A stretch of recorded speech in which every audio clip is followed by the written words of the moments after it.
In the midst of a lavish party, a paralyzed billionaire fell into the pool without anyone noticing. Surrounded by politicians and businessmen, he slowly sank while everyone laughed and toasted. It was the maid's daughter, a 7-year-old girl, who dove in without a second thought. Her unexpected act not only saved a life, it revealed secrets that would destroy an empire. If this story interested you, don't forget to subscribe to our channel and tell us what city you're watching us from. We'll keep going. The Hamptons estate stood as a modern-day palace, 20 acres of pristine waterfront property on Long Island's most exclusive shore. Its owner, tech mogul Ethan Caldwell, had transformed a simple software idea into Caldtech Industries, an empire worth billions. Today, as the summer sun blazed down on the immaculate gardens, the mansion's Olympic-sized pool sparkled like a sheet of blue crystal surrounded by New York's elite who had gathered to celebrate Ethan's latest acquisition. A revolutionary AI company that would cement his position at the top of Silicon Valley's hierarchy. From his motorized wheelchair positioned slightly away from the crowd, Ethan observed the festivities with detached interest. His steel-gray eyes, sharp as ever despite the paralysis that had claimed his lower body 2 years ago, catalogued each guest's expression, each insincere smile, each calculated laugh. The car crash that had shattered his spine had also hardened whatever softness remained in his character. At 45, he had become even more reclusive, more controlling, more suspicious of others' intentions. "Darling, won't you join us closer to the pool?" His wife Vanessa approached, her champagne flute catching the sunlight. At 38, she remained the picture of Hampton's elegance, tailored white sundress, diamond earrings that cost more than most people's homes, and a smile that never quite reached her eyes. "Senator Williams has been asking about you. Tell him I'll be there shortly," Ethan replied without looking at her, his voice as cool as the air-conditioned breeze flowing from the mansion's open doors. Vanessa's perfectly painted lips tightened slightly before she turned back toward the party. Their 12-year-old son, Parker, was nowhere to be seen, probably hidden away in the house, buried in his books or computer games, avoiding the social performance expected of a Caldwell heir. Ethan adjusted his wheelchair's position, moving closer to the pool's edge to better observe a potential competitor engaged in conversation with one of his board members. So focused was he on reading their lips that he failed to notice the small remote control for his home automation system slipping from his lap. When he leaned forward to retrieve it, a small but catastrophic shift in his balance occurred. In one horrifying moment, the wheelchair tipped forward. Ethan felt the sickening sensation of falling, then the shock of cold water enveloping him, the weight of his useless legs and the heavy motorized chair dragging him down toward the pool's tiled bottom. Panic flooded his system as water filled his lungs. The irony wasn't lost on him. Surrounded by 100 guests, yet no one had noticed him vanish beneath the surface. On the far side of the pool area, near the service entrance to the kitchen, sat 7-year-old Hannah Thompson, quietly nibbling on a stolen pastry. Her mother, Marie Thompson, had been cleaning the Caldwell mansion for 3 years. Today, with school closed for summer break and no one to watch her, Hannah had come along, instructed to stay out of sight and be as invisible as possible. But Hannah wasn't good at being invisible. Her wide brown eyes noticed everything, including the moment when the man in the wheelchair disappeared into the water with barely a splash, the pool's surface rippling briefly before settling back to its deceptive calm. She glanced around. No one else had seen. The music played on. Glasses clinked, laughter continued. Without hesitation, Hannah dropped her pastry and ran, her small white sneakers slapping against the stone patio. Without slowing down, she launched herself into the deep end of the pool, her yellow sundress billowing around her as she plunged toward the sinking man. The water muffled the party sounds as Hannah kicked downward. At the bottom, she found Ethan, struggling weakly, his eyes wide with terror and fading consciousness. His wheelchair had settled on the pool floor, pinning one of his arms. Hannah grabbed his shirt collar and pulled with all her might, but he was too heavy. Changing tactics, she swam to his trapped arm, tugged it free, then wrapped her small arms around his chest from behind.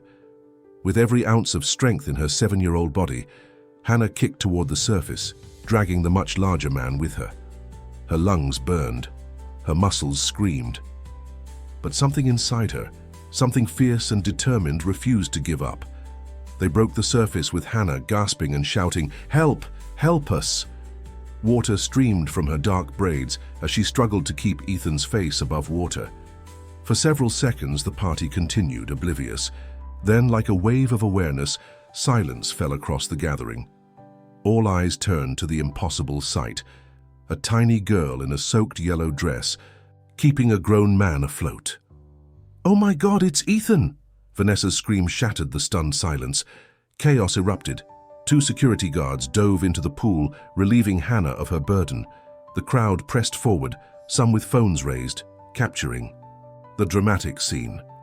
Hannah treaded water, suddenly uncertain and overwhelmed by the attention. A hand reached down from the pool's edge, her mother, face pale with fear and pride. "Come here, baby," Marie whispered, pulling her daughter from the water and wrapping her in a jacket someone had offered. On the pool deck, the security team performed CPR on Ethan's motionless form, while Vanessa hovered nearby, manicured hands pressed to her mouth. Parker had emerged from the house, standing at the fringe of the crowd, watching with wide, stunned eyes as strangers fought to revive his father. "The ambulance is 3 minutes out," announced the head of security, pressing a finger to his earpiece. Marie held Hannah close, both of them shivering despite the summer heat. "What were you thinking?" she murmured into her daughter's wet hair. "You could have—" She couldn't finish the sentence, couldn't bear to think of what might have happened. "He was drowning, Mummy," Hannah said simply, as if that explained everything. And perhaps it did. When the paramedics arrived, cutting efficiently through the crowd of onlookers, they quickly took over Ethan's care. As they loaded him onto a stretcher, his eyes fluttered open, disoriented and searching. His gaze landed on Hannah, still dripping and small in her mother's embrace. Something passed between them. Recognition, connection, something neither could name but both felt deeply. Then he was gone, whisked away in a wail of sirens, Vanessa and Parker following in one of the family's luxury SUVs. Marie and Hannah remained by the pool, suddenly conspicuous among the dispersing guests. The head housekeeper approached them, her face a mix of emotions. "Mrs. Caldwell asked that you both stay. She'll want to speak with you when she returns from the hospital." Marie nodded, though her expression betrayed her uncertainty. She worked for the Caldwells, cleaned their massive home 6 days a week, but had spoken directly to Vanessa Caldwell perhaps a dozen times in 3 years. What would happen now? As the crowd thinned, whispers followed them. Hannah caught fragments. "Housekeeper's daughter and little hero and can you believe it?" Someone pressed a towel into her hands. Someone else offered her a cookie. A reporter who had been covering the high-profile gathering tried to approach, but was intercepted by security. "Come on," Marie said quietly, leading Hannah toward the staff quarters at the rear of the property. "Let's get you into dry clothes." As they walked away from the pool, Hannah looked back once more at the wheelchair, now being retrieved from the bottom of the pool by one of the security guards. She couldn't understand why, but she felt certain that her life had just changed forever, that in saving Ethan Caldwell, she had set in motion events that would transform everything she knew. She was right. By nightfall, the Caldwell mansion had emptied of guests, but filled with tension. Marie and Hannah sat in the staff break room, a modest space that contrasted sharply with the opulence just beyond its doors. Hannah, now dressed in spare clothes kept in her mother's locker, swung her legs nervously from a chair too tall for her small frame. Marie's phone buzzed constantly with notifications.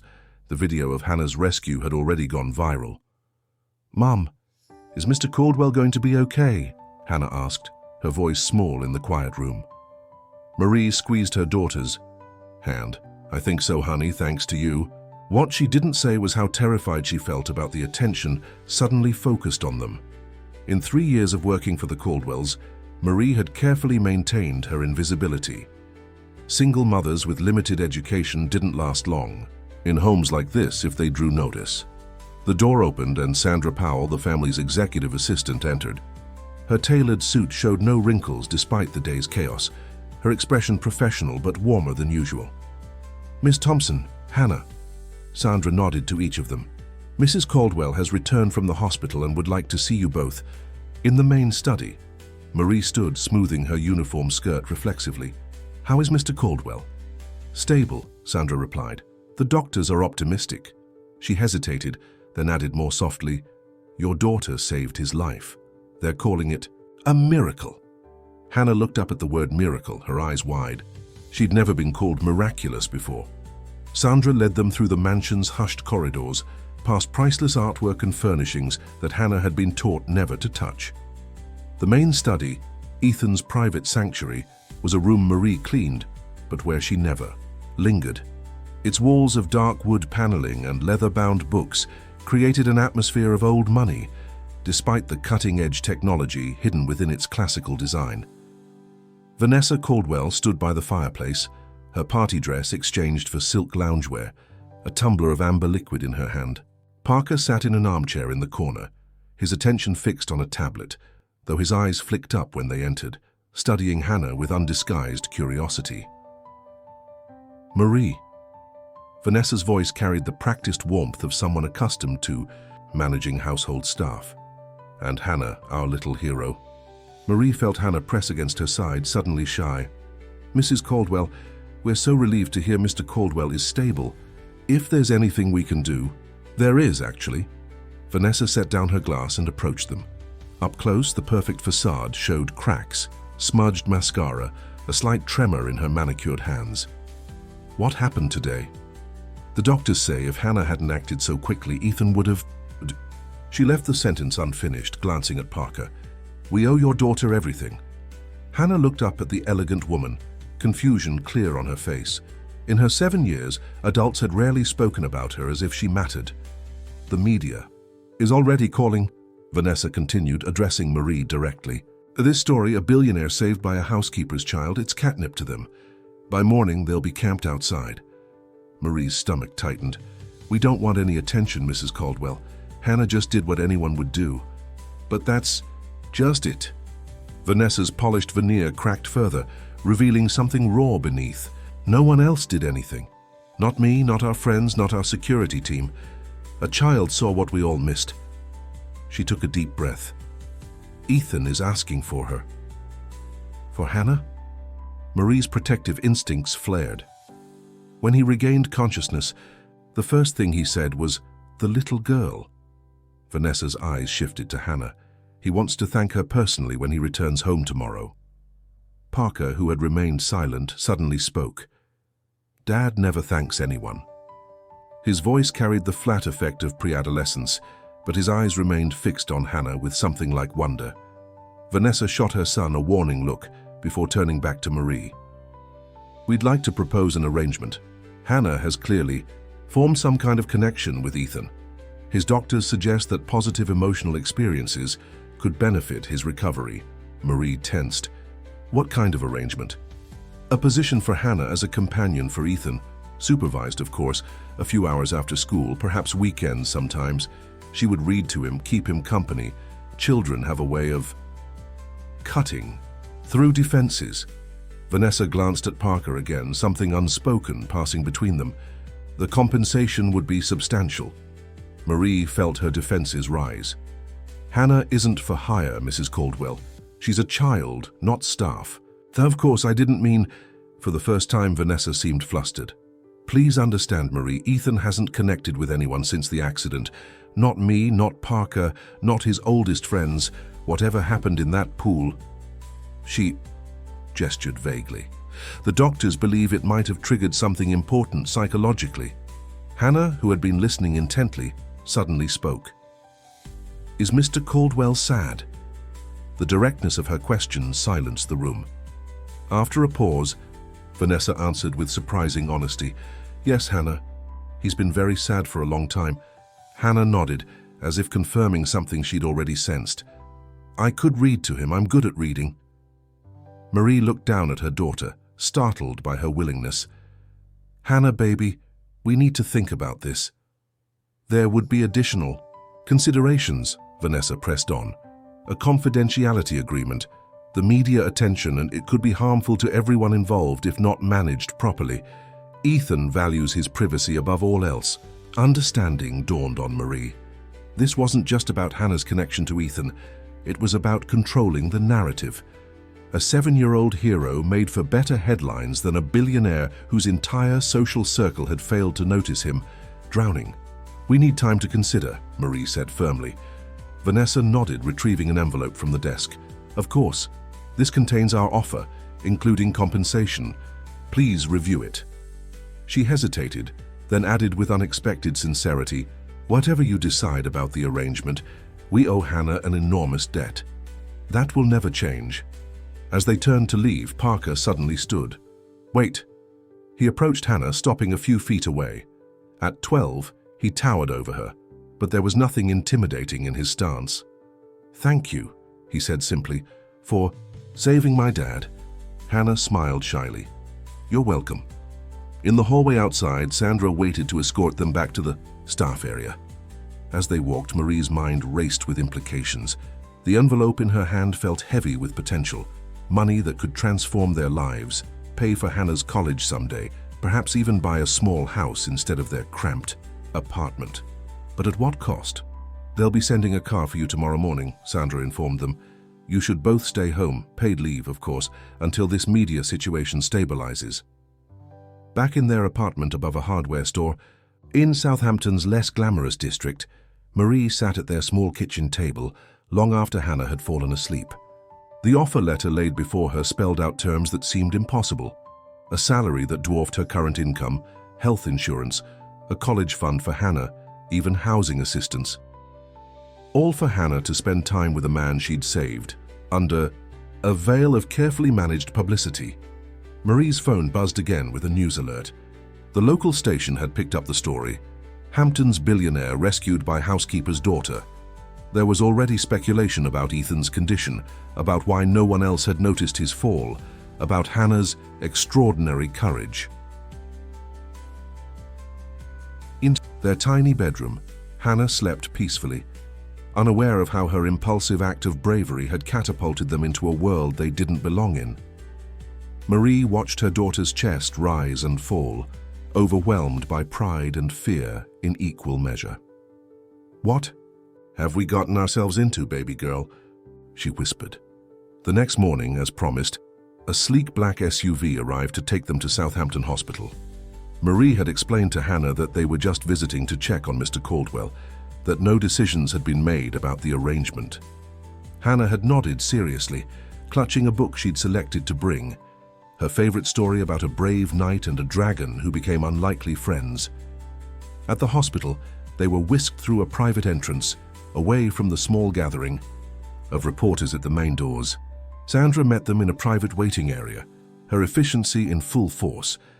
"He's awake and alert," she informed them. "The doctors say there's no permanent damage, though he'll need rest. You'll have 15 minutes. She looked directly at Hannah. "He's been asking for you since he woke up." When they entered the private room, Marie was struck by how different Ethan Caldwell looked, without his usual armor of expensive suits and stern expression. In a hospital gown, with his hair disheveled and a day's stubble on his jaw, he seemed almost human. His eyes, however, remained penetrating. They fixed on Hannah the moment she entered, lighting with recognition and something more complex.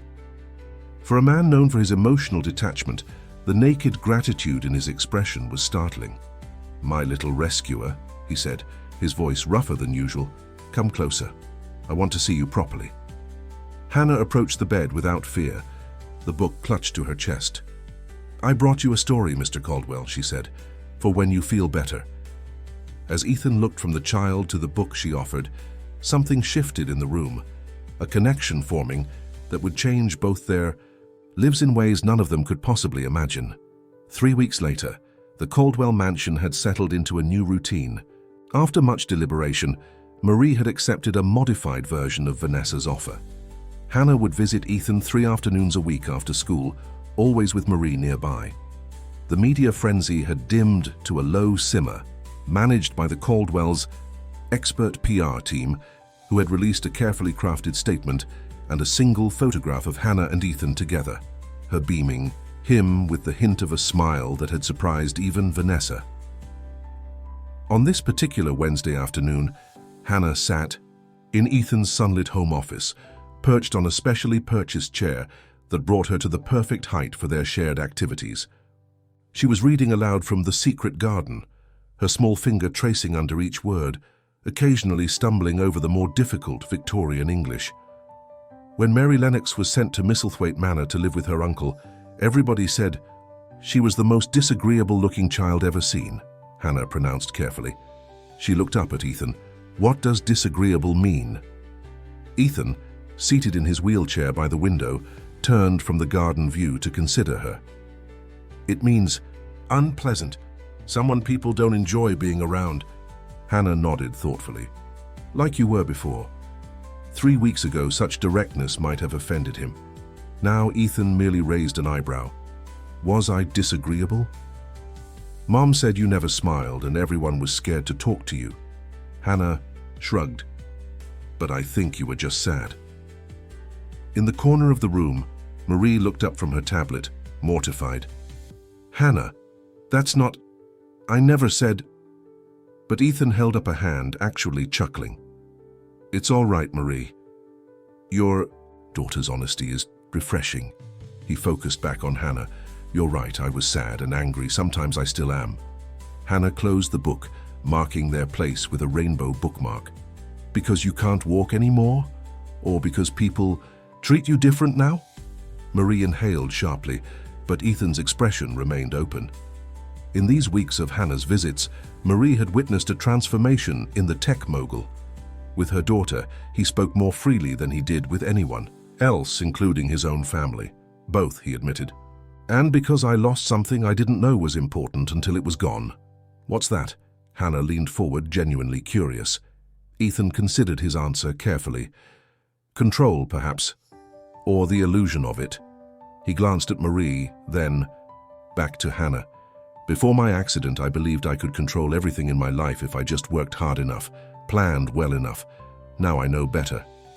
Hannah thought about this. Like when you fell in the pool. You couldn't control that. Exactly like that. Something flickered across Ethan's face. Vulnerability, perhaps. But you could. You controlled what happened next. From the doorway came a new voice. Is that why you're so obsessed with her? Because she gave you back some control? Parker stood there, backpack slung over one shoulder, school uniform slightly rumpled. His relationship with his father had always been complicated, but since the pool incident, it had grown more strained. The boy watched his father's interactions with Hannah with a mixture of fascination and resentment. Parker, Ethan's voice cooled slightly. I didn't hear you come in. Obviously. The boy's eyes shifted to Hannah. There was no malice in his gaze, just confused hurt. Mom says dinner's at 7. She's having some board members over. Without waiting for a response, he disappeared down the hallway. Hannah looked after him, brow furrowed. He doesn't like me. That's not true, Ethan said quickly. Parker is complicated. He's had a difficult time since my accident. Marie stood, sensing the shift in atmosphere. We should probably wrap up for today, Hannah. Mr. Caldwell needs to prepare for his dinner. Hannah nodded, but as she gathered her things, Ethan reached out, touching her arm lightly. Would you do something for me, Hannah? Would you try to be friends with Parker?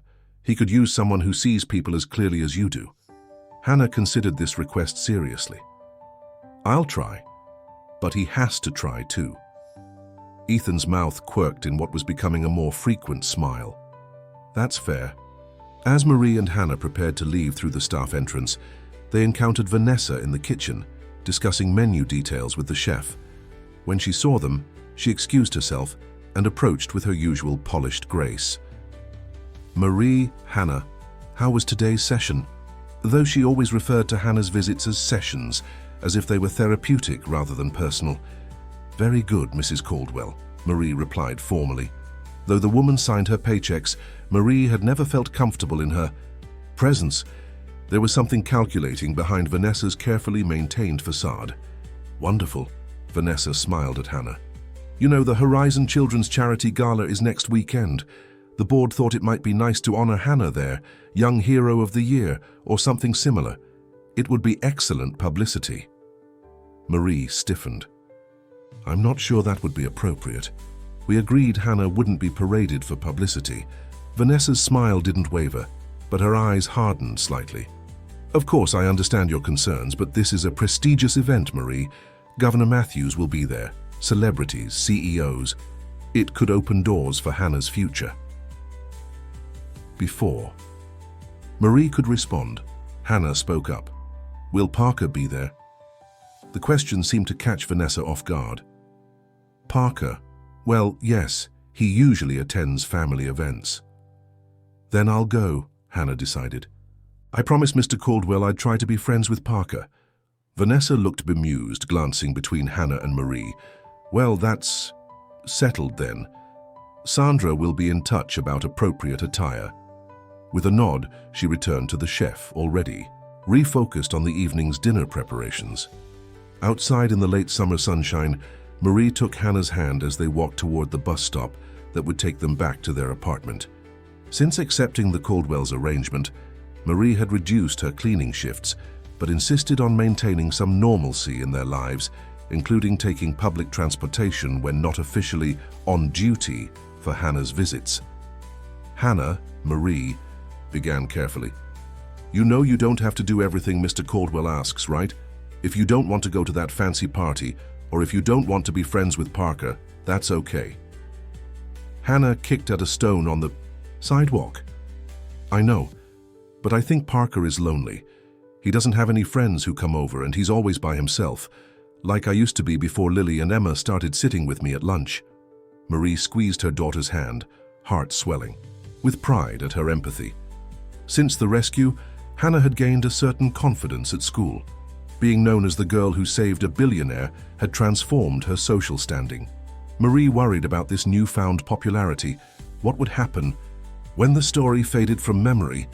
Besides, Hannah continued, I think Mr. Caldwell gets sad when Parker doesn't want to be near him. Maybe if Parker and I are friends, he'll want to be around his dad more. Such wisdom from her little girl.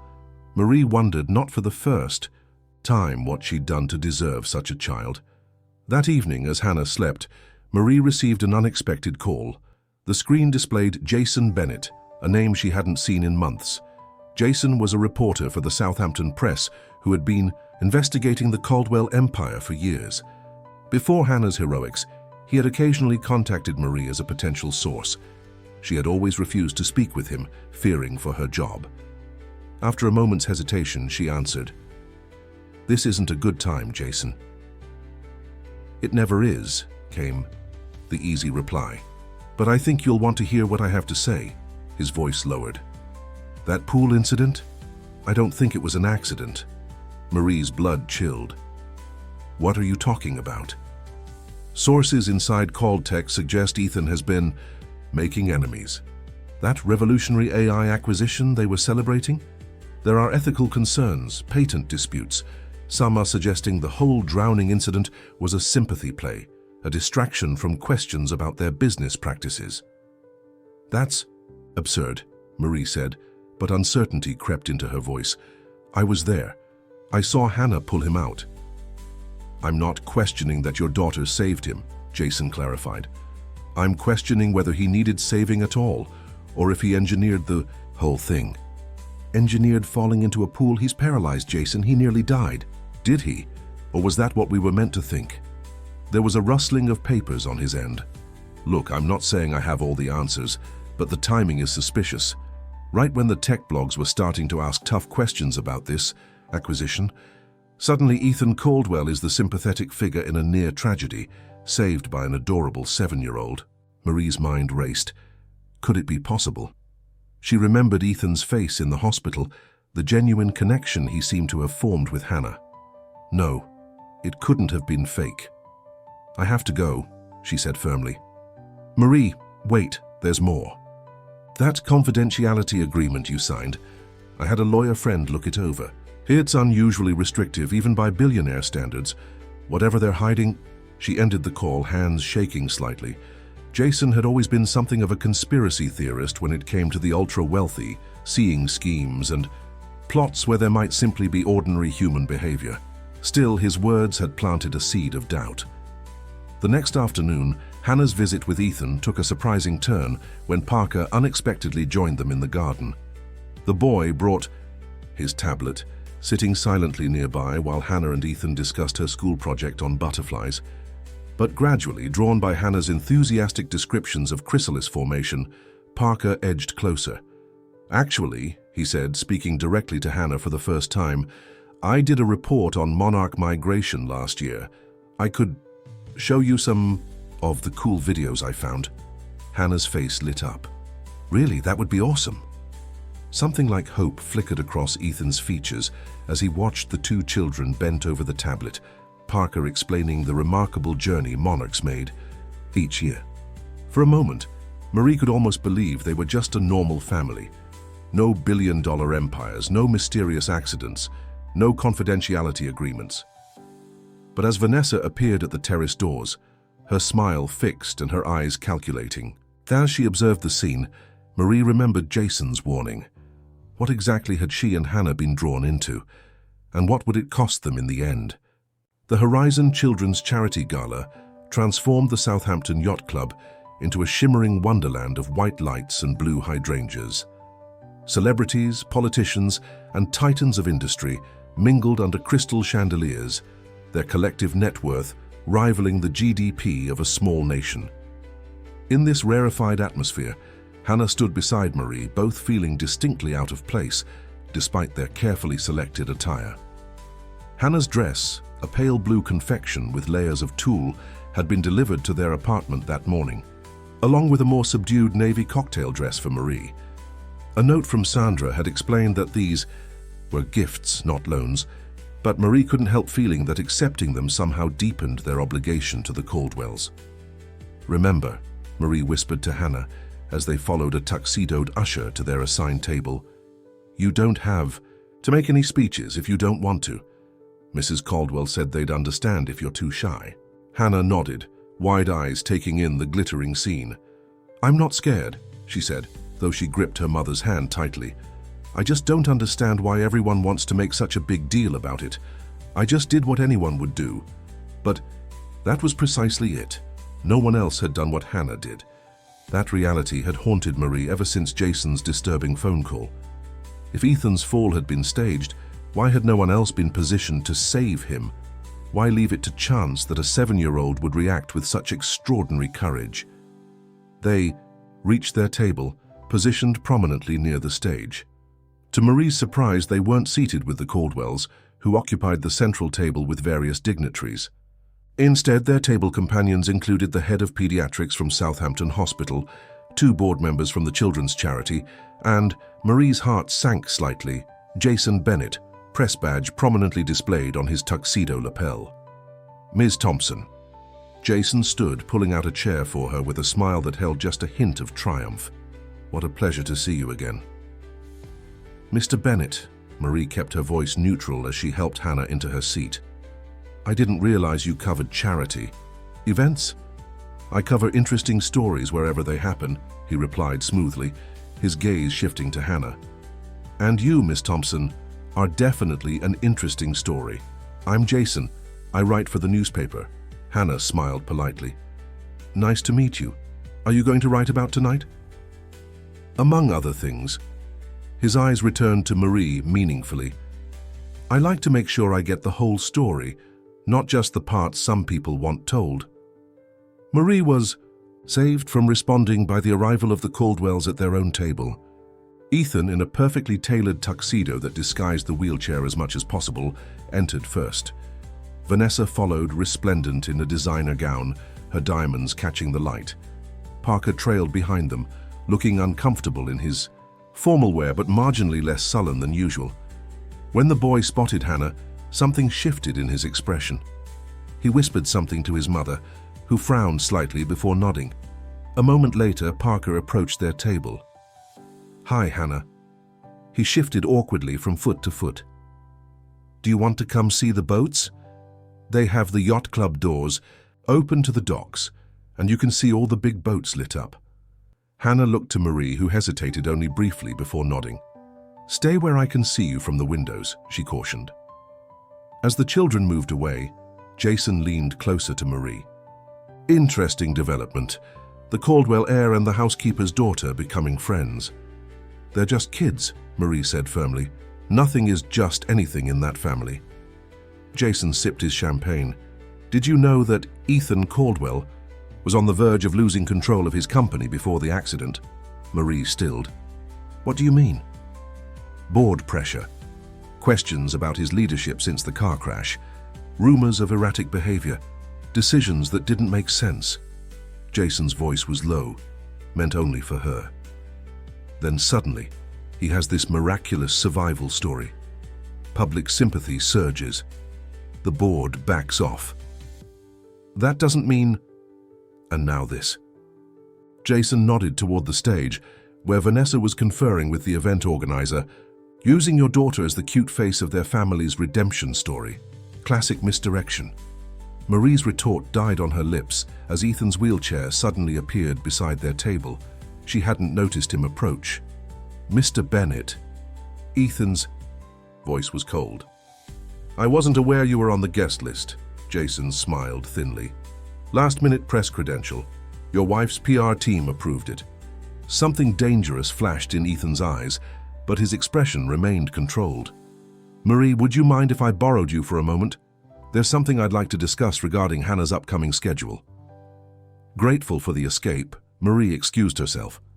As Ethan led her toward a quieter corner of the ballroom, she glanced anxiously toward the windows, where she could see Hannah and Parker examining a display model of a racing yacht. You seem uncomfortable, Ethan observed, once they were relatively private. Is it the reporter?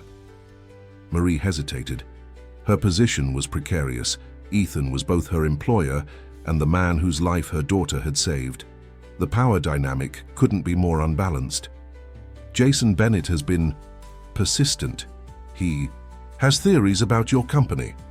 Bennett has been a thorn in my side for years, Ethan said dismissively. He builds conspiracy theories out of coincidences and sells them to boost his byline. He mentioned problems with your board.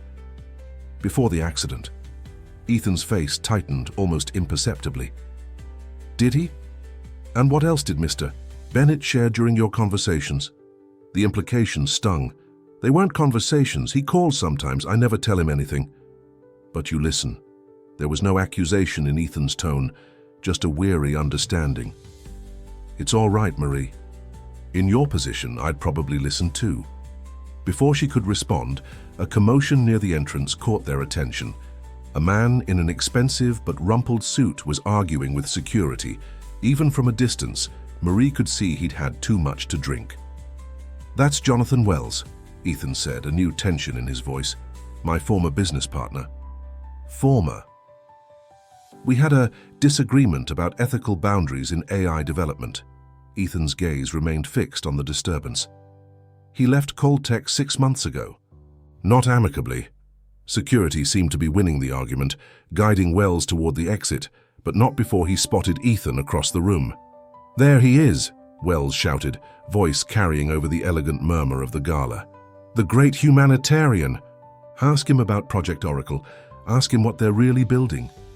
Marie watched as Ethan's knuckles whitened on his wheelchair's armrests. Around them, guests pretended not to stare, conversations resuming with forced nonchalance. But the damage was done. Jason Bennett had abandoned their table and was hurrying toward the exit, presumably to follow Wells. I should get back to Hannah, Marie said quietly. Ethan nodded, his earlier warmth replaced by the cool efficiency she remembered from before the accident. Of course, when it's time for the presentation, Sandra will come for both of you. As Marie made her way back to the window area, she found Hannah and Parker deeply engaged in conversation, sitting on a bench overlooking the marina. And then Dad's company bought it, even though the original developers said they didn't want to sell, Parker was saying. That's when everything started getting weird at home. Weird how? Hannah asked. Parker shrugged. Dad stopped sleeping. Mum and Dad started fighting at night when they thought I couldn't hear. Then Dad had his accident and everything got even worse. Marie cleared her throat and both children looked up, startled. Having fun? Hannah nodded enthusiastically. Parker knows all about these boats. Did you know some of them cost more than houses? More than 10 houses, Parker corrected, his usual reserve momentarily forgotten in the pleasure of showing off his knowledge. That one with the blue lights? It belongs to a basketball player. It has its own helicopter pad. Marie smiled, hiding her unease at what she'd overheard. That's fascinating, but I think we need to head back inside. The program will be starting soon. As they rejoined the gala, Marie noticed Vanessa watching them from across the room, her expression unreadable.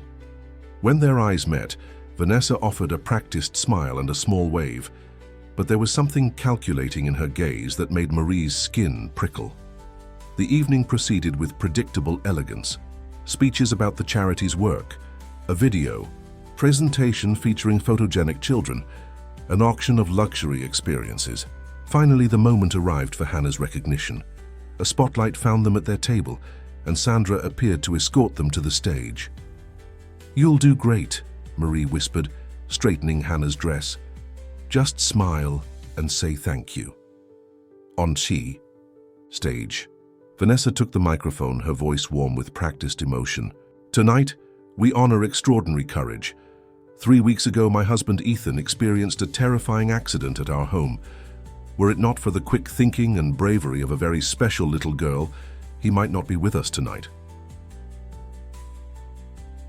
The spotlight shifted to Hannah, standing small but straight beside Marie. Her collective awe rippled through the audience. Hannah Thompson, just 7 years old, did what adults failed to do. She saw someone in trouble and acted without hesitation. Vanessa gestured for Hannah to join her at the microphone. For her, remarkable courage. The Horizon Children's Charity is proud to name Hannah our Young Hero of the Year and to announce a new scholarship fund in her name for underprivileged children showing exceptional character. Applause filled the ballroom as Vanessa presented Hannah with a small crystal trophy. Hannah, clearly uncomfortable with the attention but determined to be polite, leaned toward the microphone. "Thank you," she said simply. "But I'm not really a hero. I just did what was right. Anyone would do the same." Her sincerity cut through the practiced philanthropy of the evening like a beam of genuine light. Even Vanessa seemed momentarily disarmed by it. From his table, Ethan watched with an expression Marie couldn't quite decipher. Pride, certainly, but also something that looked almost like guilt. Parker, seated beside his father, had abandoned his usual screen to watch Hannah with undisguised admiration. As they left the stage, Marie spotted Jason Bennett slipping back into the ballroom, looking slightly disheveled but triumphant. He caught her eye and tapped his jacket pocket meaningfully. Whatever Jonathan Wells had told him, Jason clearly believed it was significant. Later that night, as Marie tucked an exhausted Hannah into bed, her phone buzzed with a text from an unknown number. "Wells is ready to talk. Says your daughter might be in danger. Meet tomorrow?" Marie stared at the message, her heart racing. Was this more of Jason's conspiracy theories or something genuinely concerning? What had she heard Parker say about his father's company purchasing? Something the developers didn't want to sell? What was Project Oracle? Watching Hannah's peaceful sleep, Marie made a decision. She wouldn't meet with Jason, not yet. But she would start asking her own questions, beginning with Sandra Powell, who had always seemed the most straightforward of the Caldwell inner circle. She didn't know then that her questions would unravel not just the mystery of Ethan's accident, but the foundations of everything the Caldwells had built.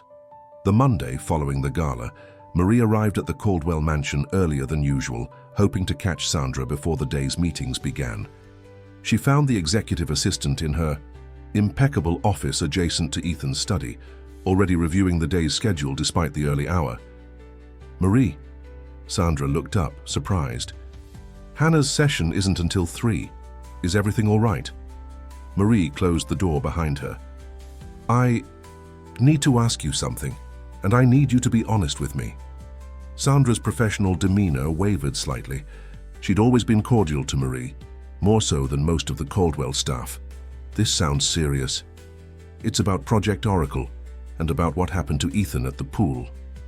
The color drained from Sandra's face. She reached for her desk phone. "I should get Vanessa. Please," Marie said quickly.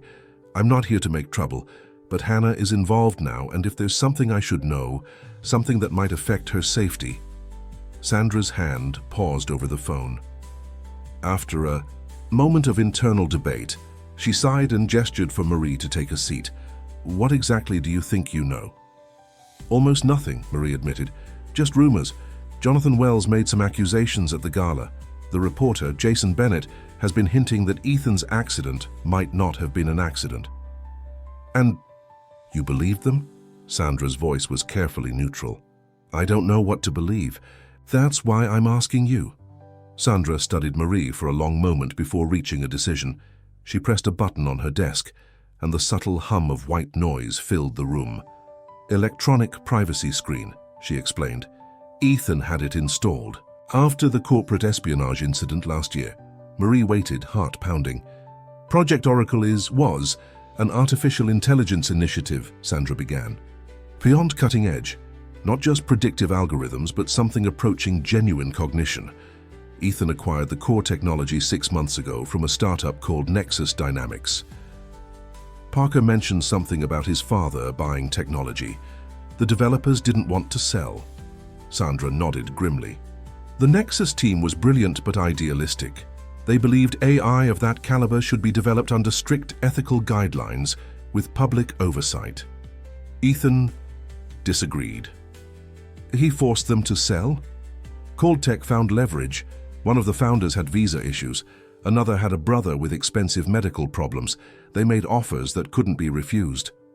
Sandra's voice held no judgment, just stating facts. Jonathan Wells opposed the acquisition.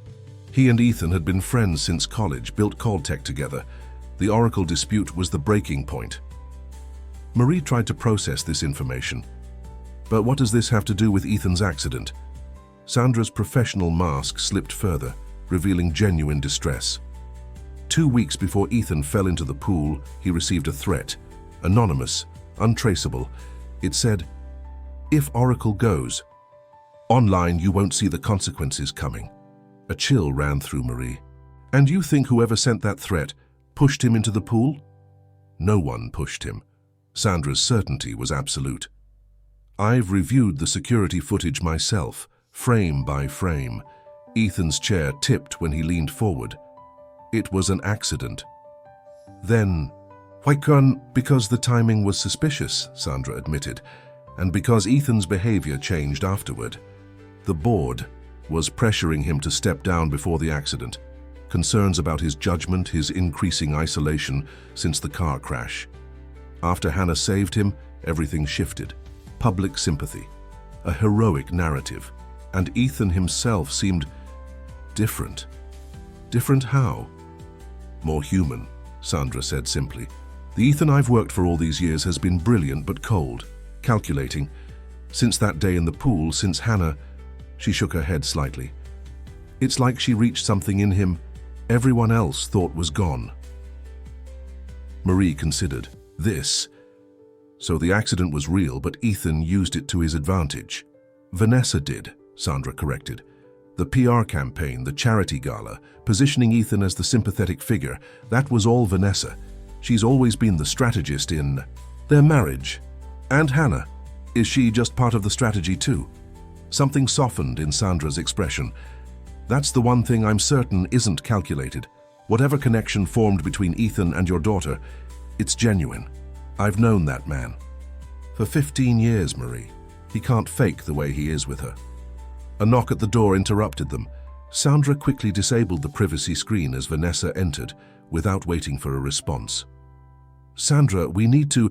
Vanessa stopped abruptly, registering Marie's presence. Marie, is something wrong with Hannah? Just confirming some schedule. Changes, Sandra interjected smoothly. Hannah has a school field trip next Tuesday. Vanessa's perfectly shaped eyebrows rose slightly, but she accepted the explanation. I see. Well, while you're here, Marie, we should discuss the Forbes interview. They want to feature Hannah in their Future Leaders spread, alongside their profile of Ethan. Another interview? Marie couldn't keep the weariness from her voice. We agreed Hannah's involvement would be limited. This is limited, Vanessa countered. One tasteful photo shoot, a few quotes about courage and perseverance. The narrative practically writes itself. She smiled, but it didn't reach her eyes. Think of the doors this will open for Hannah's future.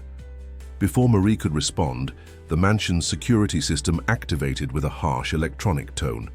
Sandra immediately reached for her tablet, eyes widening at what she saw. "It's Wells," she said to Vanessa. "He's at the gate with federal agents. They have a warrant." The composed mask Vanessa wore slipped for just a second, revealing something like fear before she regained control. "Stall them. I need to speak with Ethan."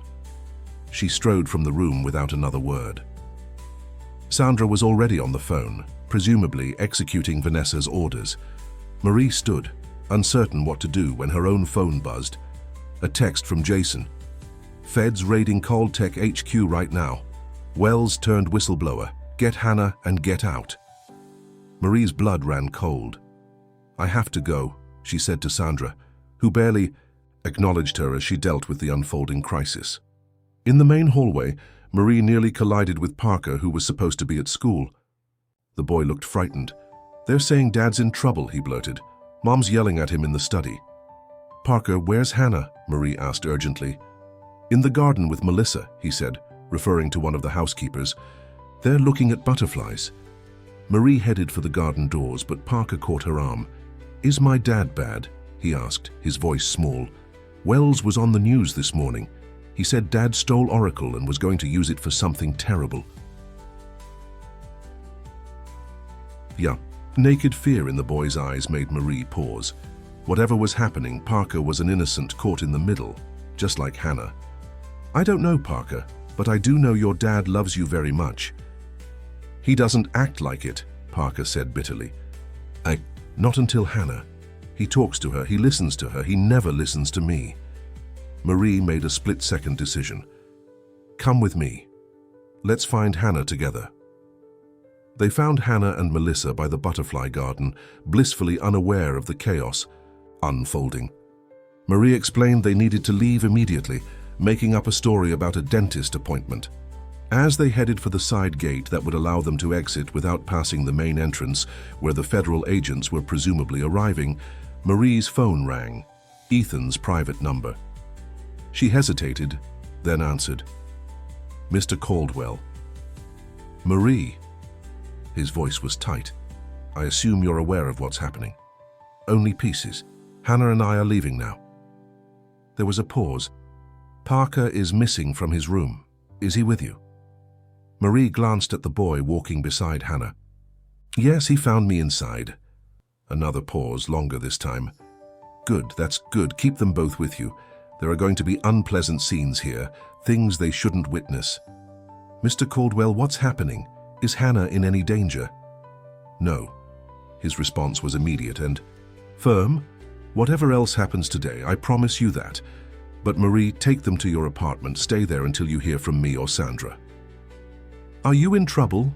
She couldn't help asking. Ethan's laugh was humorless. "That depends on your definition of trouble. The technology we developed, it's complicated. The ethical questions, the potential applications, Wells doesn't understand what he's doing."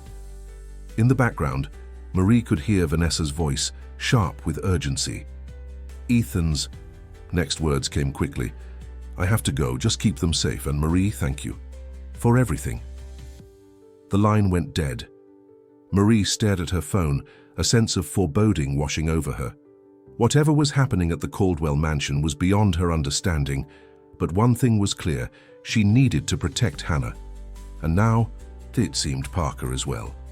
At their small apartment, the children settled at the kitchen table with snacks while Marie tried to make sense of the situation.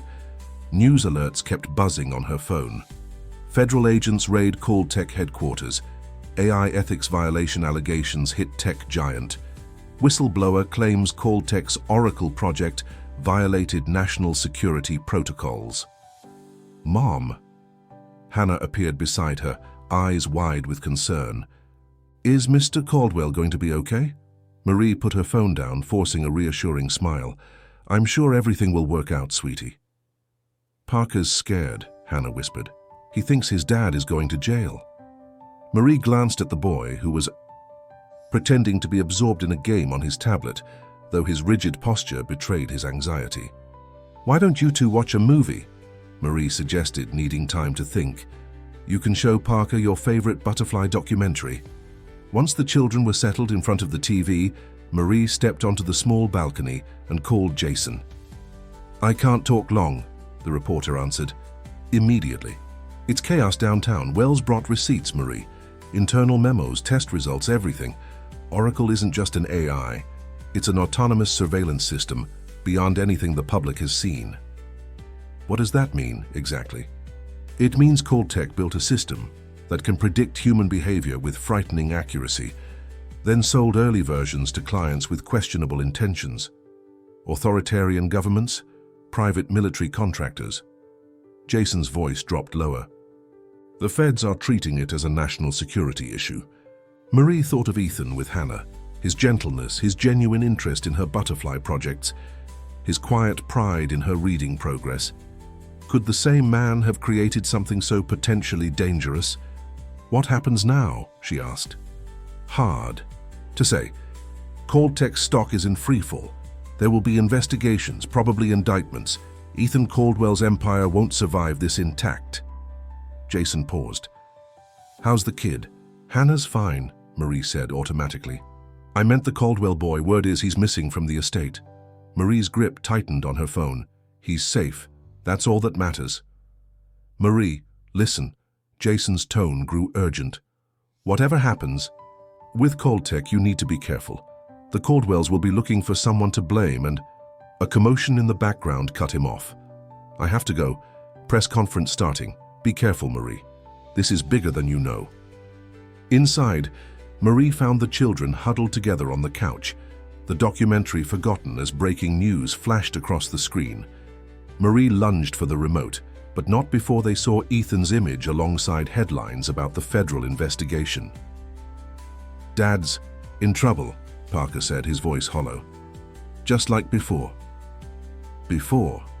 Marie asked gently. Parker wouldn't meet her eyes. "After his accident, when he started acting weird. Mom said he was just adjusting, but I heard them fighting. She said he was going to lose everything if he didn't pull himself together." Hannah moved closer to Parker, putting her small hand over his. "My mom says sometimes grown-ups have big problems that make them act different. It doesn't mean they don't love us." Parker looked at Hannah with a mixture of doubt and desperate hope. "Your mom isn't married to my dad." "No," Hannah agreed seriously. "But she works for him and she still says he's a good person who's just sad a lot." Marie watched this exchange with a lump in her throat. How had her 7-year-old become so wise? And how had she and Hannah become so entangled in the Caldwell's complicated world? As the afternoon wore on with no word from the mansion, Marie made dinner with their limited supplies. Parker ate silently, clearly unused to simple pasta and jarred sauce, but too polite to complain. Hannah chatted enough for both of them, determined to keep spirits up. Just as Marie was clearing the dishes, a knock came at the apartment door.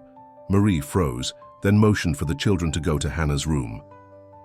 Through the peephole, she saw Sandra Powell, looking uncharacteristically disheveled. "It's just me," Sandra said when Marie opened the door cautiously. "May I come in?" Once inside, Sandra sank onto a kitchen chair, exhaustion evident in every line of her body. "Is Parker all right?" "Worried, but yes, they both are." Sandra nodded. "Good, that's what matters most." She reached into her bag and withdrew a sealed envelope. "Ethan asked me to give you this personally. Not even Vanessa knows I'm here." Marie accepted the envelope with trepidation. "What's happening, Sandra? The news is saying—" "The news doesn't know half of it," Sandra interrupted. "But what matters right now is the children's safety, particularly Parker's." "Why Parker's?" Marie felt a new surge of concern. Sandra's gaze was direct, unflinching. "Because Vanessa is looking for someone to blame, and right now she's fixated on the idea that you and Hannah somehow caused all of this." The accusation was so absurd that Marie almost laughed. "How could we possibly—" "By changing Ethan," Sandra said simply. "After Hannah saved him, he started questioning everything. The ethics of Project Oracle, the company's direction, his own legacy. He even began talking about restructuring Tech to prioritize ethical AI development over profit. Her expression turned grim. Vanessa was livid. She's worked too hard crafting their empire to watch Ethan dismantle it over an attack of conscience. Marie looked toward Hannah's bedroom door, where the children were hopefully out of earshot. What does this mean for us? Read the letter, Sandra advised, rising to leave. And Marie, be careful who you trust, including me. With that cryptic warning, she was gone, leaving Marie alone with the sealed envelope and a growing sense that her daughter's simple act of courage had set in motion changes none of them could have anticipated. The envelope sat on Marie's kitchen table like a live thing, demanding attention yet somehow threatening. After checking that Hannah and Parker were engrossed in a board game in the bedroom, Marie finally slid her finger beneath the seal and extracted a single sheet of expensive stationery. Ethan's handwriting was precise and angular, the pressure of his pen evident in the deep impressions on the paper. Marie, by now you've heard the allegations against me and Tech. Some are exaggerated, others are not. The truth, as always, lies somewhere in the complicated middle. What matters is this: Parker isn't safe at the mansion right now. Not because of federal agents or legal proceedings, but because of Vanessa. Our marriage has been a business arrangement for years. She married my potential. I married her family connections. When I was injured, the balance of power shifted. She saw weakness. I saw clarity. Neither of us has been right since. Project Oracle began as something revolutionary, an AI system that could predict natural disasters, disease outbreaks, market fluctuations. But Vanessa saw its darker applications. She was the one who pushed for the government contracts, the security applications. I allowed it because it was easier than fighting her, because I had retreated into my own isolation after the accident. Then, Hannah pulled me from that pool, and something broke open inside me. I saw myself through her eyes, not as a powerful titan of industry, but as a man in need of saving, a man who could be better than he had been. I began dismantling the more ethically questionable aspects of Oracle. Vanessa was furious. Wells became my ally in this, until Vanessa found leverage against him too. Now he's turned whistleblower, thinking he's exposing me, when he's really exposing what Vanessa orchestrated while I was too lost in my own darkness to stop her. I'm telling you this because I need your help. Keep Parker with you for now. I've transferred funds to an account in your name. Enough to ensure you, Hannah, and Parker will be comfortable while this situation resolves. The details are enclosed on a separate card. I've also arranged for security. The man in the blue sedan outside your building is former military, thoroughly vetted. He'll keep his distance but remain vigilant. Vanessa has resources and fewer scruples than you might imagine. Marie, I know I have no right to ask this of you. Our relationship began with you cleaning my home and has evolved into something I can't quite define. But I believe you understand. What matters most here, the children. Hannah saved more than my life that day. She saved whatever humanity I had left. Let me repay that debt by ensuring both she and Parker remain safe from the storm that's coming. I'll contact you when I can. Ethan. Marie read the letter twice, her hands trembling slightly. The implications were staggering. She moved to the window and peered through the blinds. Sure enough, a dark blue sedan was parked across the street, a man in sunglasses sitting motionless behind the wheel. Her phone rang. Jason again. Not now, she murmured, sending the call to voicemail. Whatever the reporter wanted, it would have to wait. She needed to think. A separate card had indeed fallen from the envelope. Marie picked it up, her eyes widening at the account information. The sum Ethan had transferred was more money than she would earn in 20 years of cleaning houses. Mom? Hannah stood in the kitchen doorway, Parker hovering behind her. Is everything okay? You look scared. Marie quickly tucked the letter and card into her pocket. Everything's fine, sweetie. Just grown-up problems. How's the game going? Parker's winning, Hannah reported. He's really good at strategy. Parker managed a small smile, though his eyes remained troubled. My dad taught me, before he got, hurt. Marie made a decision. Parker, can you come sit with me for a minute? Hannah, why don't you pick out a book we can all read together afterward? While Hannah scampered to her small bookshelf, Marie sat with Parker at the kitchen table. Your dad sent a letter, she said gently. He wants you to stay with us for a little while until things settle down at home. Parker's face remained carefully neutral, a child practiced at hiding his emotions. Because of the federal investigation? Such adult words from such a young boy. Marie chose her next words carefully, partly but mostly because he thinks you'll be happier here right now.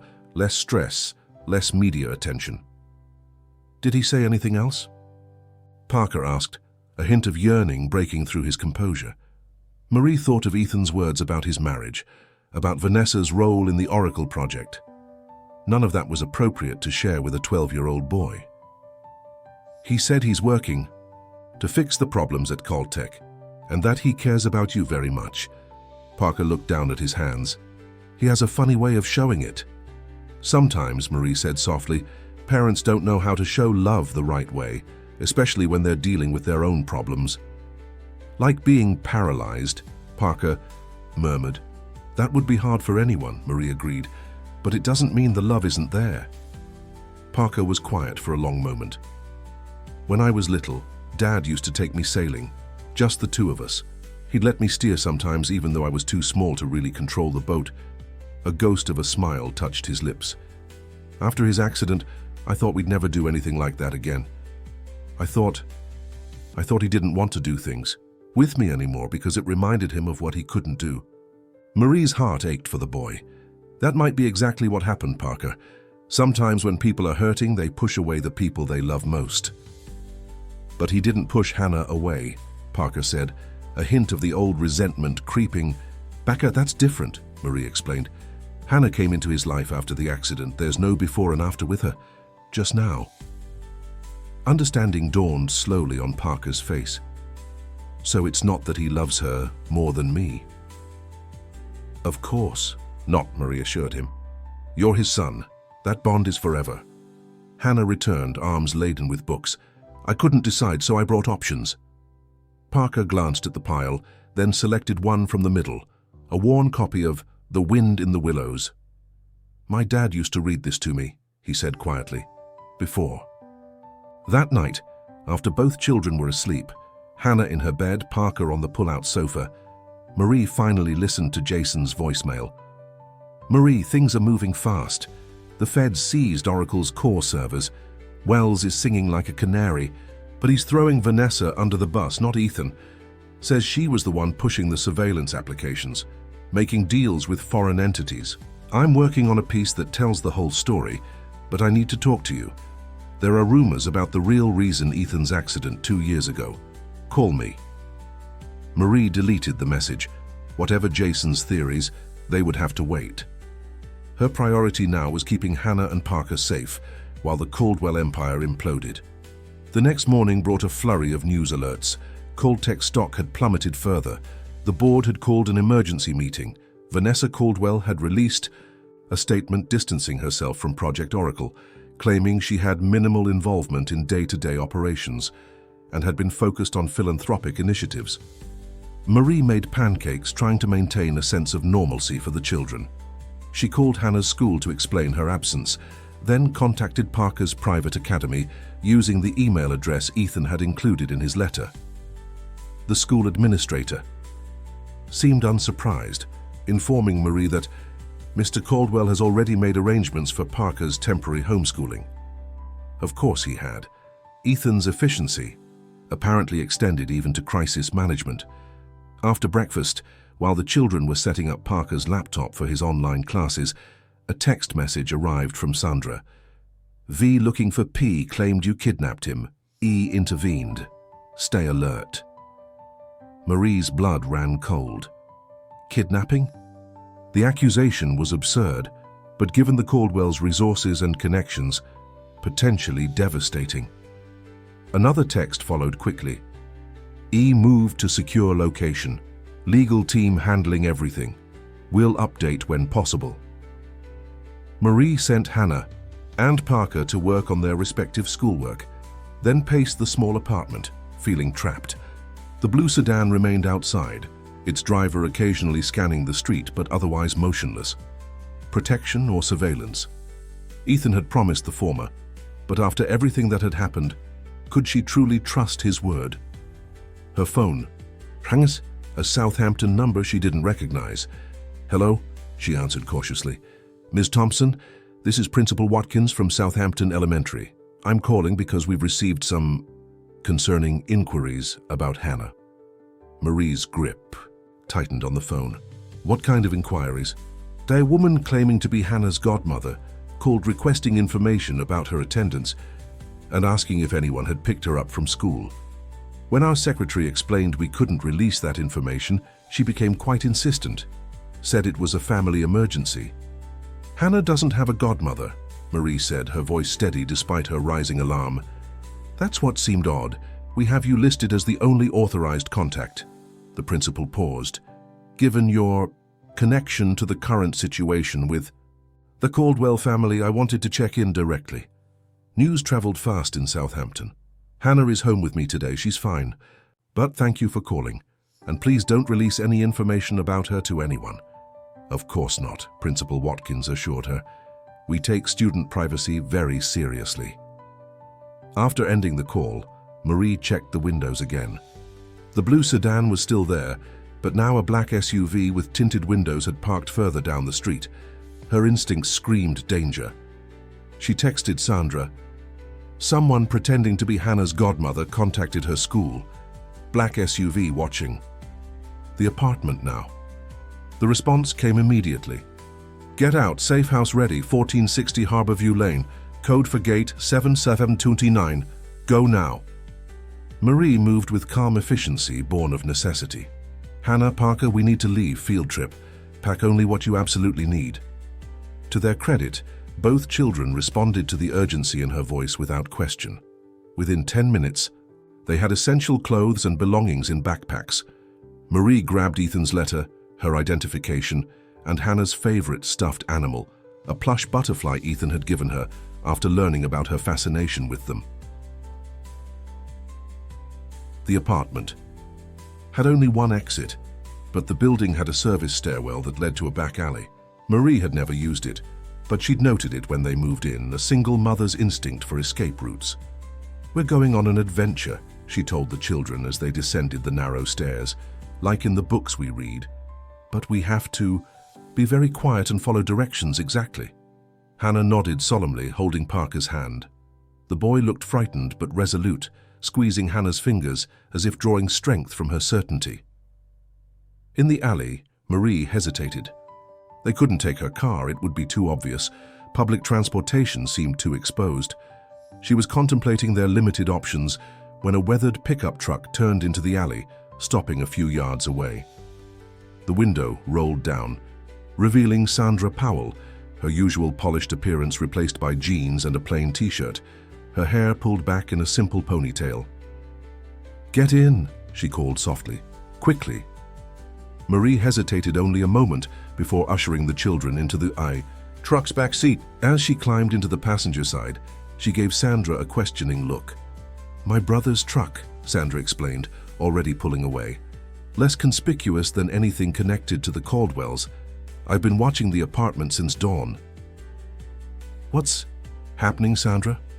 The executive assistant's eyes remained fixed on the road as she navigated through back streets, clearly avoiding main thoroughfares. "Vanessa has filed for emergency custody of Parker, claiming Ethan is mentally unfit and you've been manipulating him through Hannah. It's nonsense, but with her connections, the filing is being fast-tracked." "That's insane," Marie protested. "Ethan asked me to keep Parker safe. I have his letter, which a good lawyer will claim he wrote under duress or during a mental health crisis." Sandra took a sharp turn, checking the rearview mirror. "Ethan anticipated this, that's why we have the safe house ready." In the back seat, Parker spoke up. "Is my mom trying to take me away?" Sandra's eyes met his in the rearview mirror. "Your parents are having a disagreement about what's best for you right now. Until they sort it out, your dad wants you somewhere neutral and safe. With Hannah and Ms. Thompson, Parker clarified, as if confirming something important to himself. Yes, Sandra confirmed, with people who care about you. Hannah, who had been listening intently, put her arm around Parker's shoulders. It's okay. My mum takes care of everyone, and I'll be right here.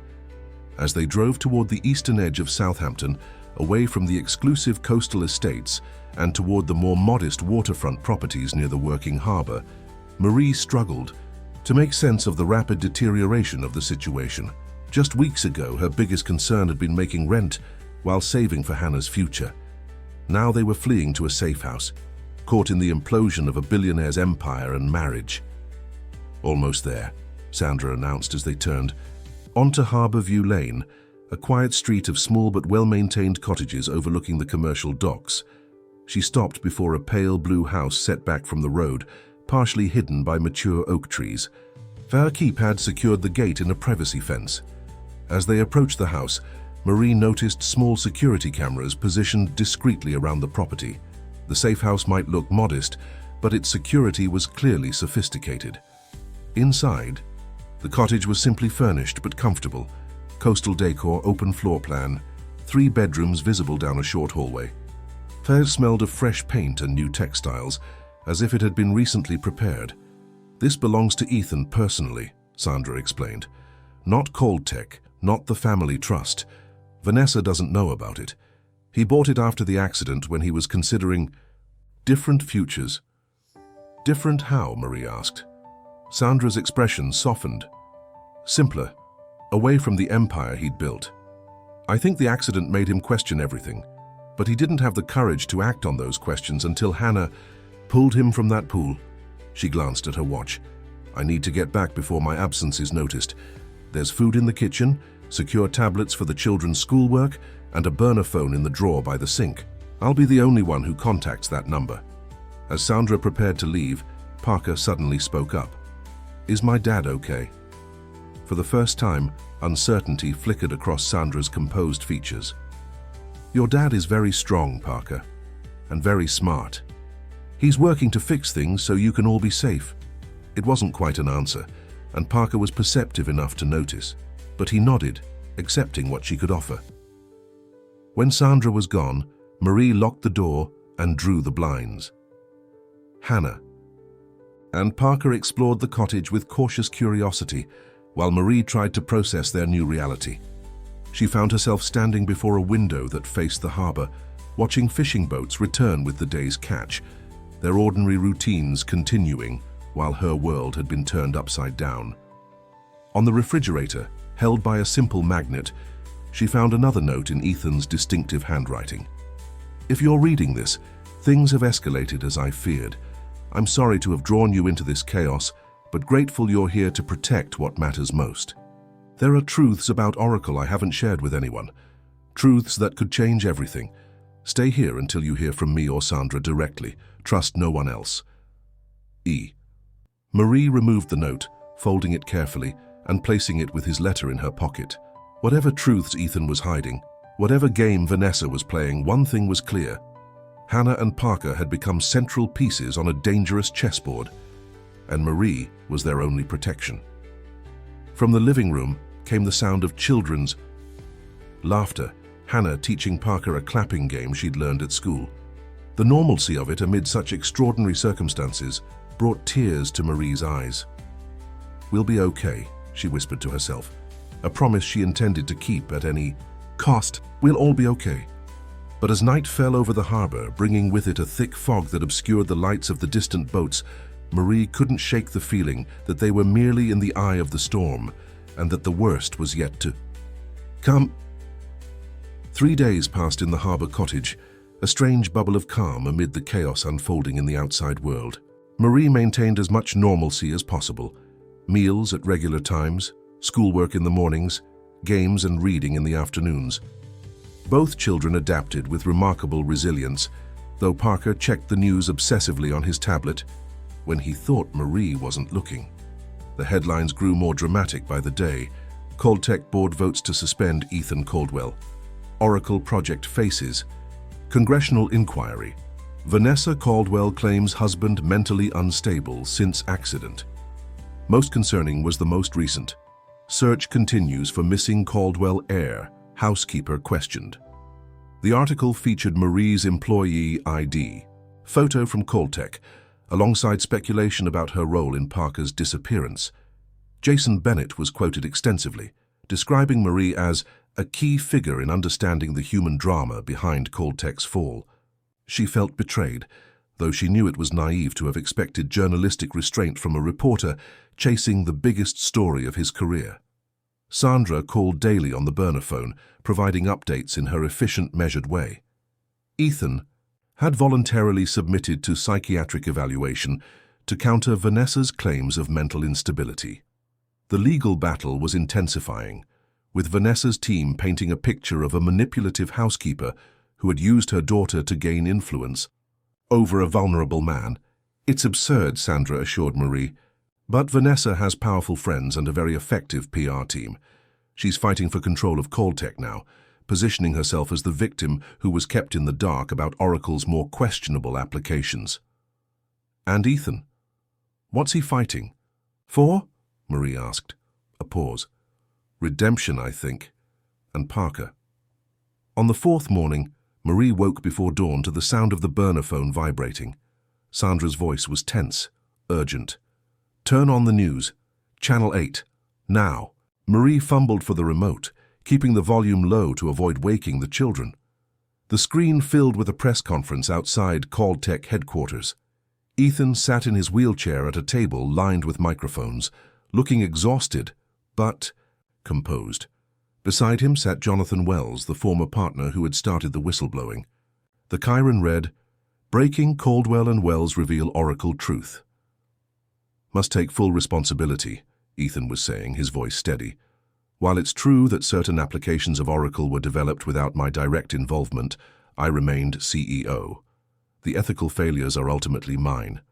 Wells leaned toward his microphone. What Mr. Caldwell isn't saying is that he's been working for months to dismantle the more problematic aspects of Oracle. After his pool accident, he experienced what his doctors describe as a profound shift in perspective. He began questioning the very technology he'd helped create. A reporter shouted from the crowd, "Is it true Oracle was sold to foreign governments for surveillance purposes?" Ethan nodded grimly. Certain components were licensed. Yes, those contracts have now been terminated, at significant financial cost to Caltech. But the core of Oracle, the truly revolutionary aspect that could help predict natural disasters, disease outbreaks, climate events, that remains intact and will be placed under independent ethical oversight. Another shout, "Mr. Caldwell, your wife has claimed you're mentally unfit since your accident. How do you respond?" Something flashed in Ethan's eyes, pain, perhaps, or anger quickly controlled.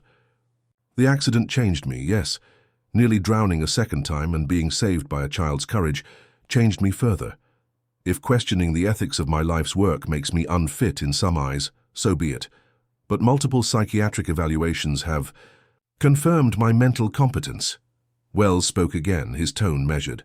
"I came forward because I believed the public deserved the truth about Oracle, but Ethan Caldwell deserves the truth as well. He was deliberately kept in the dark about certain applications while recovering from his accident. Those who managed those projects knew he would object." The camera cut to a reporter. "Are you referring to Vanessa Caldwell?" Before Wells could answer, Ethan raised a hand. "My wife and I have different visions for Caltech's future. That's now a matter for our board, our shareholders, and yes, our divorce attorneys. But my immediate concern is my son, Parker, who has been portrayed as missing or kidnapped. My son is safe. He is with people I trust implicitly, away from the media circus and legal battles that no child should witness." Marie's breath caught. The camera lingered on Ethan's face as he continued, now speaking directly to the camera. "To those caring for my son, thank you. Your compassion and courage continue to teach me what truly matters. Parker, if you're watching, I love you. More than any company, any invention, any legacy. I'm fighting to become the father you deserve." The broadcast cut to stunned anchors in the studio, but Marie had heard enough. She turned off the television just as Hannah appeared in the doorway, rubbing sleep from her eyes. "Was that Mr. Caldwell?" "On TV?" she asked. Yes, sweetie, he was talking about Parker. Is Parker in trouble? Marie shook her head. No, but his parents are having a very grown-up disagreement about what's best for him. Hannah considered this, like when my friend Zoe's parents got divorced and fought about where she would live. Something like that, Marie acknowledged, always surprised by her daughter's perceptiveness. Parker should get to choose, Hannah said firmly. He's old enough. From behind Hannah, Parker's voice came quietly. I want to stay with my dad, but not in the mansion, not with all the lawyers and reporters and everyone watching us all the time. Marie turned to find the boy standing in the hallway, tablet in hand. His expression was solemn, but there was a new certainty in his eyes. I saw Dad on the news just now. He looked different, like he meant what he said. I think he did, Marie said gently. Parker nodded. When can we go home? The question hung in the air, complicated by the fact that home had become an uncertain concept for all of them. Before Marie could formulate a response, the burner phone rang again. We've had a development, Sandra said without preamble. Vanessa has agreed to a temporary truce, joint legal custody, with Parker staying primarily with Ethan. She's backing off the accusations against you, Marie. Why the sudden change? Marie asked, suspicious. Jonathan Wells had more evidence than anyone realized. Emails directly from Vanessa to certain clients, bypassing proper channels, promising oracle capabilities that went far beyond ethical boundaries. He held them back initially, hoping to resolve things without destroying her completely, but when she began targeting you and Hannah in the press, Sandra trailed off meaningfully. So she's backing down to protect herself. Precisely. There's more, though. The psychiatric evaluations revealed something unexpected about Ethan's accident 2 years ago, the car crash that paralyzed him. Marie waited, her pulse quickening. It wasn't an accident, Sandra said quietly. It was a suicide attempt. After years of driving himself relentlessly, sacrificing everything for Caltech's success, he crashed that car deliberately. He's authorized me to tell you this because he wants you to understand why Hannah's act of saving him was so profound. It wasn't just that she saved his life in that pool, she made him want to live it. Marie sank into a chair, overwhelmed. Everything suddenly made more sense. Ethan's isolation after the accident, his profound connection with Hannah, his determination to change despite Vanessa's resistance. What happens now? Marie asked. Ethan would like to see Parker and Hannah, too, if that's all right with you. He's at the Southampton Medical Center for some follow-up treatments related to the pool incident. The press doesn't know he's there. They think he's still at Caltech headquarters. It would be a private meeting, completely secure. Marie looked at the children, now sitting together at the cottage's small dining table, sharing a tablet as they researched butterflies for Hannah's postponed school project. Their unlikely friendship, forged in extraordinary circumstances, had become something precious to them both. We'll come, she decided.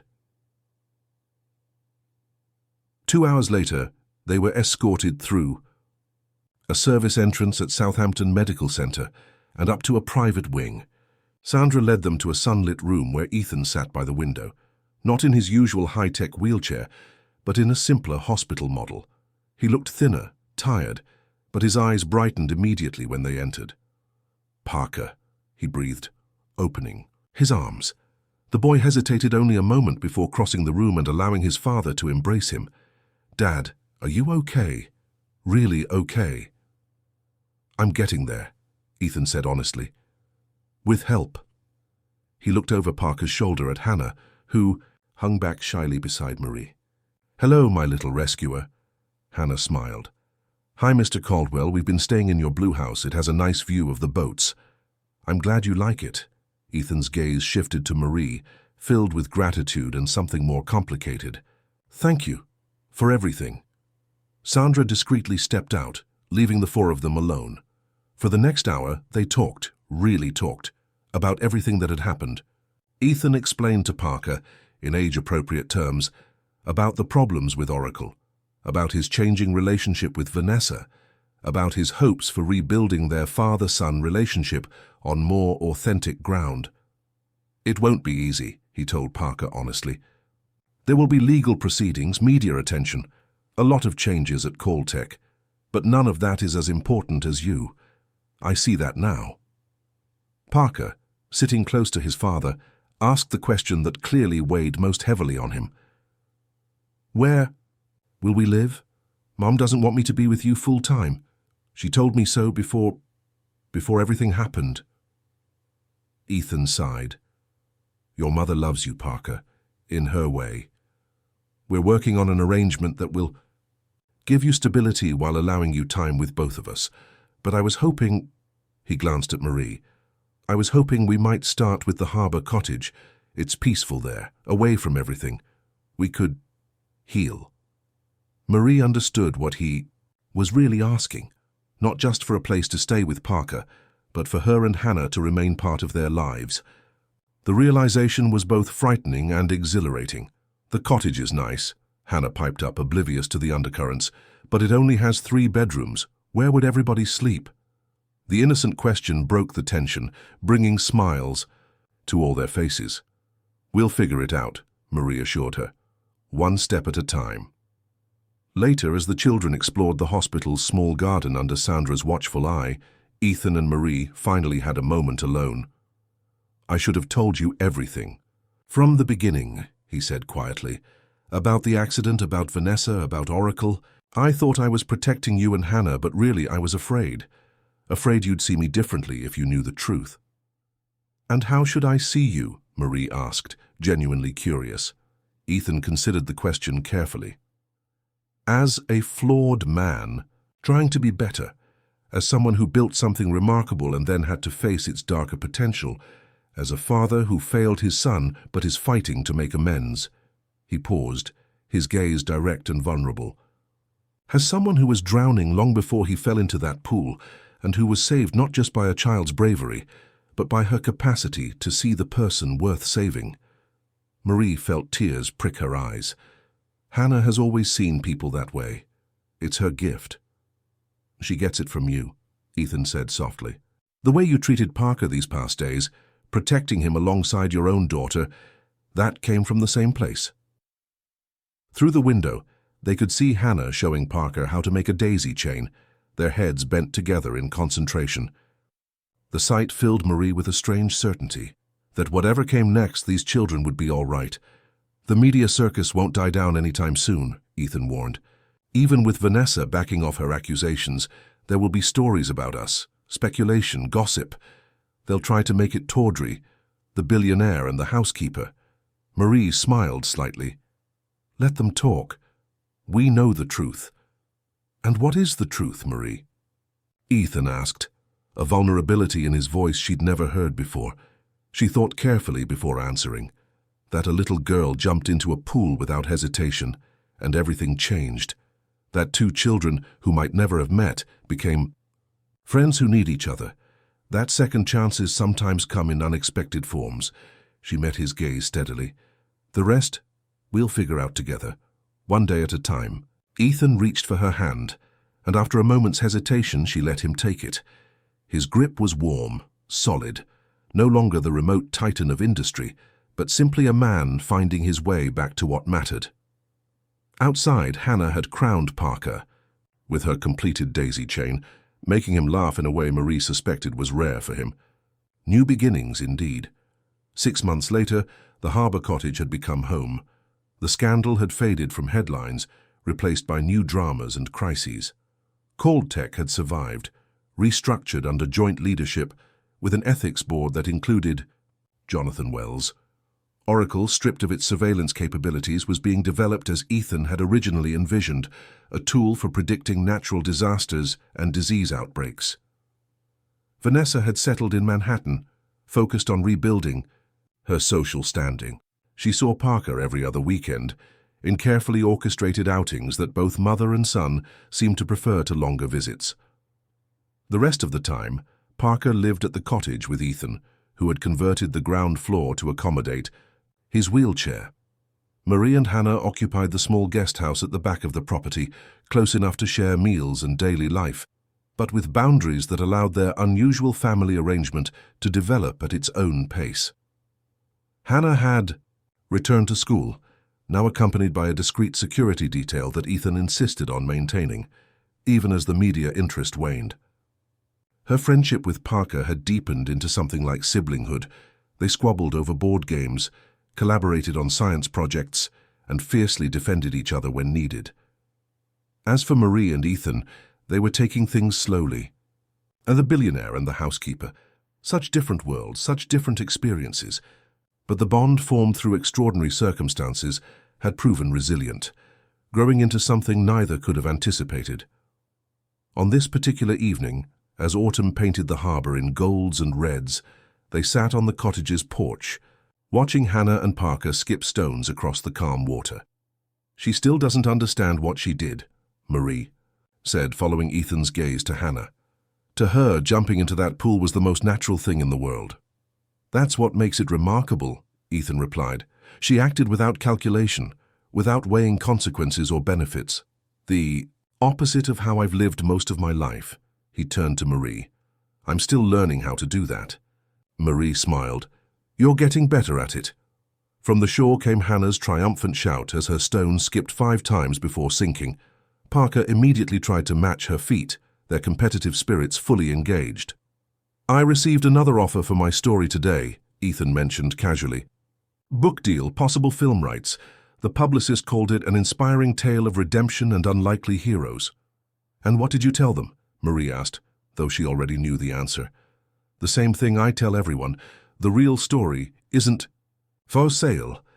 He watched the children with a contentment that had been unimaginable a year ago. Some things are too precious to be turned into entertainment. Marie nodded, understanding completely.